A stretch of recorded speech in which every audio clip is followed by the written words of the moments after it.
Good evening. I hope आप सब लोग अच्छे होंगे।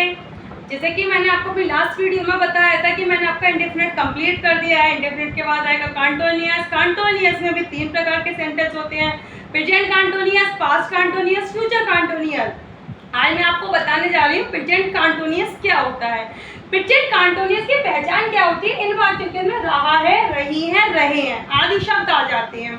इसमें काम जो होता है वो कंटिन्यूअस चल रहा होता है। इसमें काम रुक नहीं रहा होता है, ना ही आपका पास्ट या फ्यूचर में होता है, बल्कि जो चल रहा होता है। मैं आपको पढ़ा रही हूँ तो मैं आपको अभी भी पढ़ा रही हूँ, कंटिन्यू चल रहा है। आप पढ़ रहे हैं तो अभी आप पढ़ रहे हैं, कंटिन्यूअस चल रहा है। यानी कि जो काम है कंटिन्यूअस चल रहा होता है वो प्रेजेंट कंटिन्यूअस होता है बेटा। आई होप आप लोगों को इतनी बात समझ में आ गई होगी। अब आएगा आपका अफर्मेटिव। अफर्मेटिव में बहुत सिंपल सेंटेंस होते हैं। सिंगुलर में लगा देंगे एच, प्लूरल में लगा देंगे आर, आई के साथ लगा देंगे एम। इसमें वो जो थोड़ी सी चेंजिंग करते हैं वो क्या करते हैं, वर्ब में आईएनजी लगा देते हैं। जो हमने आपको पिछली वीडियो में बताया था प्रेजेंट पार्टिसिपल, पार्टिसिपल जो वर्ब होती हैं वो वाली लगा देते हैं।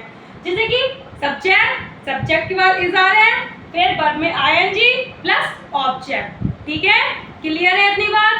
जैसे कि वह झूठ बोल रहा है तो वह की ही लगा दी हमने, है सिंगुलर है तो इज लगा दी, बोलने की लगा दी टेलिंग, TELLING,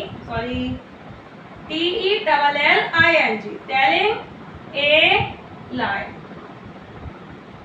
क्लियर है बेटा इतनी बात? आई होप आप सब लोगों के समझ में आ गई होगी। इसके निगेटिव बनाएंगे तो क्या करेंगे ये भी मैं आपको अभी बताती हूँ। अब आया आपका निगेटिव। निगेटिव में जैसे कि मैंने अभी आपको अफर्मेटिव में बताया था, जस्ट सिंगुलर में इज नॉट, प्लूरल में आर नॉट, आई के साथ एम नॉट। ठीक है, सबसे पहले लगाएंगे subject, H are am, subject के अकॉर्डिंग लगाएंगे, नॉट लगाएंगे, वर्ब में आईएनजी लगाएंगे, ऑब्जेक्ट लगाएंगे। तुम गाना नहीं गा रहे हो, ठीक है, तुम की लगा दी यू, हो की लगा दी आर। क्यों लगी आर? क्योंकि यू जो होता है वो आपका प्लूरल सब्जेक्ट होता है, इसलिए यहाँ पर प्लूरल के साथ मैंने आपको आर बताया है। आर नॉट सिंग माने गाना, आईएनजी लगा दिया, सिंगिंग अ सॉन्ग। आज में आ गई होगी। यदि क्या शब्द पहले आया, इंट्रोगेटिव में क्या होता है, यदि क्या शब्द पहले आया हो तो सब्जेक्ट के अनुसार एच आर या आई एम हम पहले लगा देते हैं। मैंने आपको और सेंटेंस में भी बताया है, एच आर या एम पहले लगा देंगे। जैसे कि सबसे पहले इज आर एम, फिर सब्जेक्ट, वर्ब में आईएनजी और ऑब्जेक्ट। क्या वह आम खा रहा है तो मैं वह सिंगुलर होगा ना, सिंगुलर के साथ H, he eating the mango.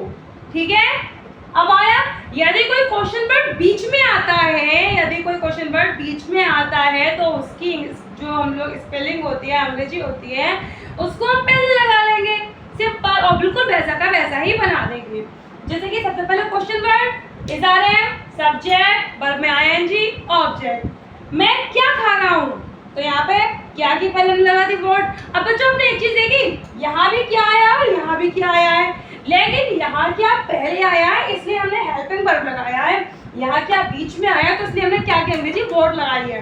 यानी कि यदि क्या पहले आता है तो हम हेल्पिंग वर्ब पहले लगा देते हैं, लेकिन यदि क्या बीच में आता है तो हम उसकी वर्ड पहले लगाते हैं। ठीक है बेटा, इसी प्रकार से व्हाट एम आई ईटिंग, और इसी तरह से आपके प्रेजेंट कंटिन्यूअस सेंटेंस भी खत्म हो चुके हैं। आई होप आप सब लोगों के अच्छे से समझ में आया होगा। अगर नहीं समझ में आया तो प्लीज कमेंट बॉक्स में मुझे बताएं, मैं आपकी हर प्रॉब्लम का सॉल्यूशन दूंगी। राधे राधे।